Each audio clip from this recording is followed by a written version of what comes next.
Good morning বন্ধুরা, তোমরা কেমন আছো? আশা করি খুব ভালো আছো। আমিও খুব ভালো আছি। প্রতিদিনকার মতো আজকেও তোমাদের কাছে রেসিপি নিয়ে হাজির হলাম। আজকে আমি বানাবো এগ চিলি।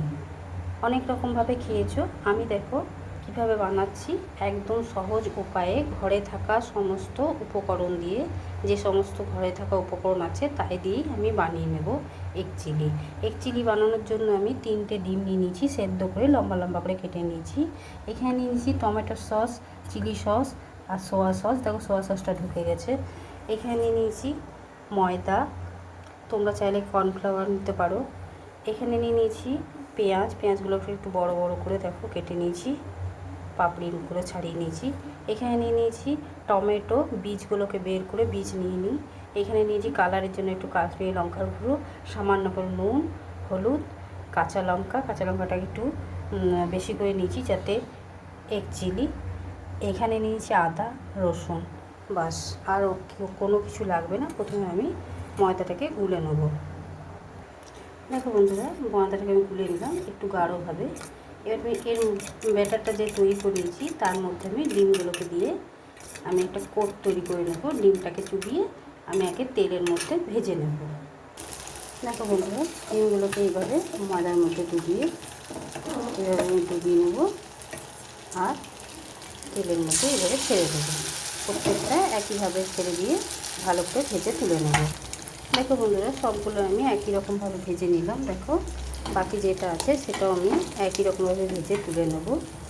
আর এখানে বাকি যে ময়দাটা রয়েছে সেটা আমি ফেলে দেবো না, সেটাও আমি পরে কাজে লাগিয়ে নেব। এবার আমি তুলে নেব।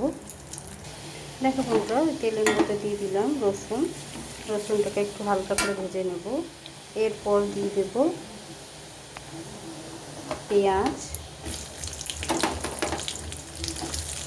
পেঁয়াজটাকে আমি হালকা করে ভেজে নেব,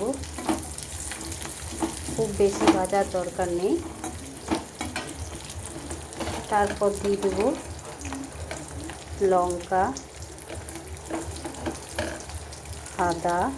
এবারে আমি হালকাভাবে ভেজে নেব প্রথমে।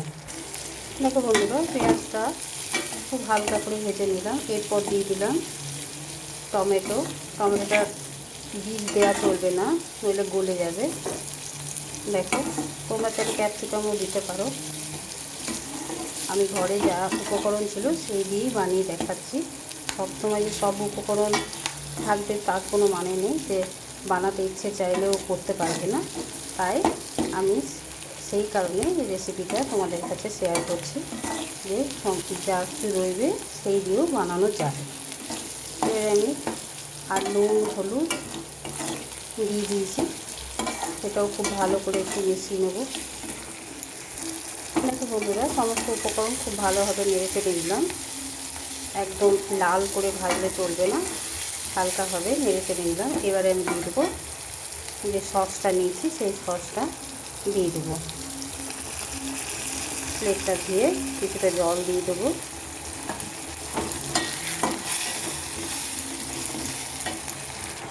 দেখো বন্ধুরা, সসটা দিয়ে নেড়ে চেড়ে নিলাম। এবারে দিয়ে দিলাম সমস্ত ডিম যেগুলো আমি ভেজে রেখেছিলাম, সেগুলো ডিমগুলো দিয়ে কিছুক্ষণ নেড়ে চেড়ে নেব।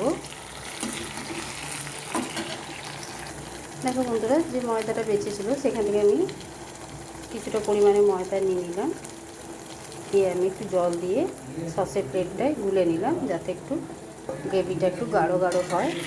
সেই কারণে আঠালো যাতে হয় সেই কারণে আমি দিয়ে দিলাম। তোমরা চাইলে কর্নফ্লাওয়ার ব্যবহার করতে পারো। এবারে আমি কিছুক্ষণ হতে দিয়ে দেবো। দেখো বন্ধুরা, এগ চিলি রেসিপিটা আমার তৈরি হয়ে গেল। গ্যাসটাকে অফ করে দিলাম।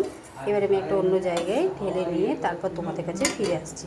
আর কেমন লেগেছে অতি অবশ্যই আমাকে কমেন্ট করে জানাতে ভুলবে না বন্ধুরা। এবারে আমি অন্য একটা জায়গায় ঢেলে নিয়ে চলে আসছি। দেখো বন্ধুরা, এগ চিলি রেসিপিটা আমার তৈরি হয়ে গেছে।